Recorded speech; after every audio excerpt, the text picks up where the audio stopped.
बिस्मिल्लाहिर्रहमानिर्रहीम। This is Imran Ahmed and you are watching Sindh job academy YouTube channel.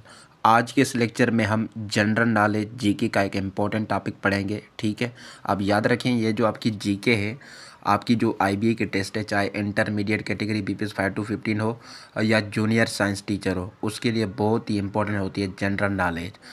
So basically आज के lecture में जो जीके का टॉपिक है वो एक कंट्री है, एक मुल्क है, उसको हम डिस्कस करेंगे।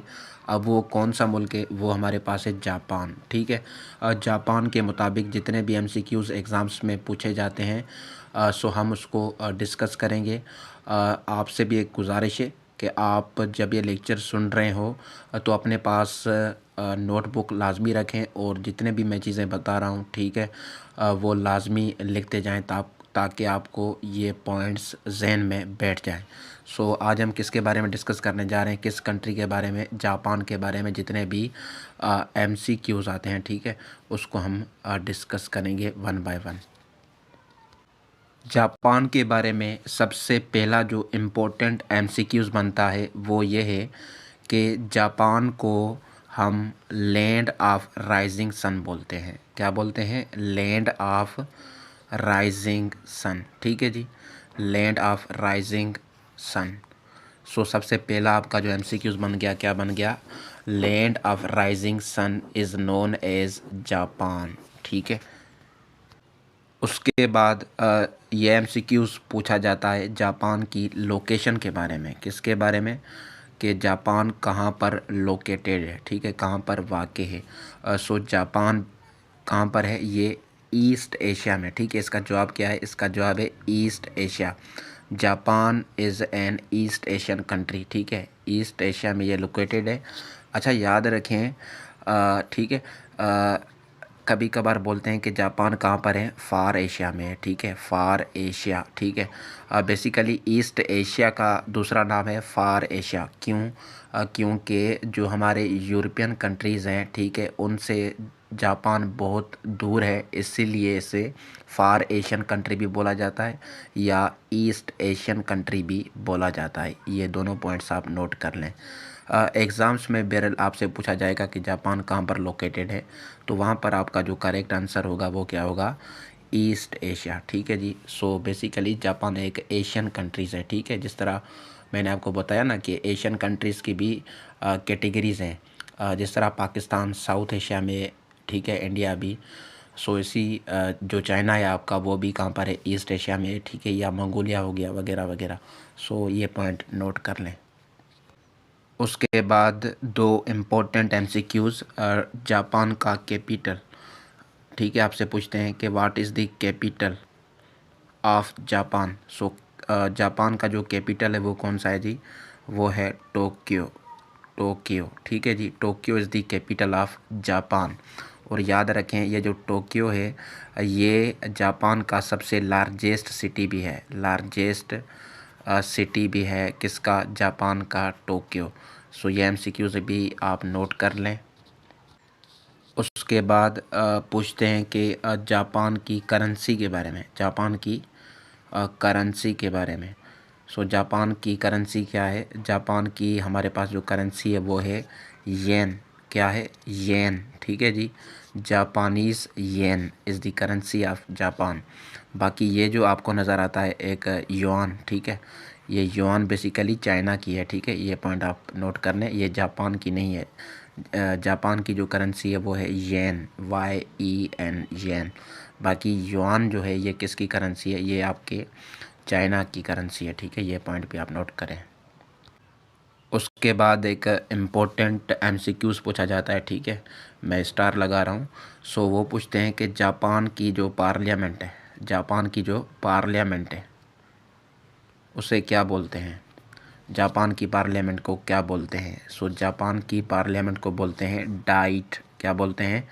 डाइट। ठीक है, कभी कभार इसे नेशनल डाइट भी बोलते हैं। So diet is the parliament of Japan. ठीक है, ये एमसीक्यूज़ भी आप नोट करें।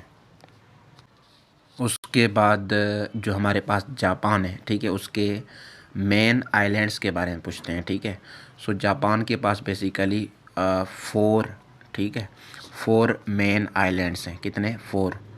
4 मेन आपके आइलैंड्स हैं, ठीक है। अच्छा याद रखें, कोई कोई 5 बोलता है लेकिन 4-5 होता रहता है, लेकिन 4 मेन आइलैंड्स हैं किसमें, जापान में, ठीक है। अगर आपको उसके नाम याद हैं तो आप कमेंट करें, ठीक है। उसके बाद पूछते हैं फॉर्म ऑफ गवर्नमेंट जापान की। फॉर्म ऑफ गवर्नमेंट कौन सी है जापान की, ठीक है। Form of government, so government की जो फॉर्म है, ठीक है, जापान में वो कौन सी है, वो है जी यूनिटेरी, ठीक है। Unitary, unitary constitutional, constitutional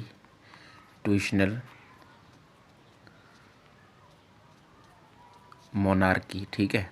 constitutional monarchy. अब ये आपको समझ नहीं आ रही होगी, मैं आपको समझा देता हूँ, ठीक है। सबसे पहले यहाँ पर जो टर्म है वो है यूनिटेरी, ठीक है। अब यूनिटेरी का मतलब क्या होता है कि एक गवर्नमेंट है, सारी की सारी पावर उसके पास है, मतलब सेंट्रलाइज्ड है, ठीक है। सूबों के पास पावर नहीं है। एक गवर्नमेंट है, सारी की सारी जिसे हम मरकज़ कहते हैं, ठीक है, सारी की सारी जो पावर है वो किसके पास है, सेंटर के पास ही है, ठीक है। और उसके बाद ये क्या लिखा हुआ है जी, कॉन्स्टिट्यूशनल मोनार्की। मोनार्की का मतलब कोई एम्परर होगा, किंग होगा, ठीक है। और वो जो किंग होगा, ठीक है, वो कॉन्स्टिट्यूशन के हिसाब से काम चलाएगा। सो इसलिए यूनिटेरी कॉन्स्टिट्यूशनल मोनार्की फॉर्म है गवर्नमेंट की। उसके बाद यह भी एमसीक्यूज़ पूछा जाता है कि पॉपुलेशन के लिहाज से जापान दुनिया का कौन सा नंबर मुल्क है आबादी के लिहाज से। सो बेसिकली ये 12th नंबर पर है, ठीक है। कितने नंबर पर, 12th नंबर पर है जापान पॉपुलेशन के लिहाज से दुनिया में। और उसके बाद जो एमसीक्यूज़ आई थिंक बनता है कि जापान का जो ओल्ड नेम है, ठीक है, पुराना जो नाम है वो क्या है। सो जापान का जो पुराना नाम है वो है निप्पॉन, ठीक है। NIPPON, Nippon is the old name of Japan, ठीक है। अब जापान के बारे में हम बहुत इम्पोर्टेंट एमसीक्यूज़ पढ़ने जा रहे हैं, ठीक है। वर्ल्ड वार 2 में जो हुआ था, किसने अटैक किया था जापान पर, अमेरिका ने, ठीक है। अमेरिका ने कहा कि भाई सरेंडर करो, क्योंकि अमेरिका जल्दी जंग को ख़त्म करना चाहता था, लेकिन जापान ने सरेंडर नहीं किया। तो अमेरिका ने जापान के 2 सिटीज़ पर हमला किया, ठीक है। अब वो 2 सिटीज़ कौन कौन से हैं उसके बारे में हम डिस्कस करते हैं, ठीक है, डिटेल से। बेसिकली जापान वर्ल्ड वार 2 के दौरान यह हुआ था, ठीक है। वर्ल्ड वार 2 के दौरान किसने जो जो है ना जापान के 2 मेन सिटीज़ पर हमले किए, अमेरिका ने, ठीक है, अमेरिका ने। सो ये मैं इरेज कर देता हूँ, ठीक है। So basically it all happened in 1945, ठीक है जी, 1945। सो बेसिकली अमेरिका ने वर्ल्ड वार 2 के दौरान 2 इम्पोर्टेंट सिटीज़ पर जापान पर हमला कर दिया। सो जो पहला सिटी था जिस पर अमेरिका ने हमला किया जापान के सिटी पर, वो था हिरोशिमा, ठीक है, हिरोशिमा। वो कब किया था, वो किया था 6 अगस्त, ठीक है, 1945। वर्ल्ड वार 2 में ज़िक्र कर चुका हूँ। बेसिकली जो अमेरिका ने बम फेंका था, ठीक है, हिरोशिमा पर 6 अगस्त को 1945 को, उसका नाम क्या था, उसका नाम था हमारे पास लिटिल बॉय। याद रखें ये एमसीक्यूज़, लिटिल बॉय, ठीक है। क्या नाम था, लिटिल बॉय उसका नाम था, ये पॉइंट आप नोट करें।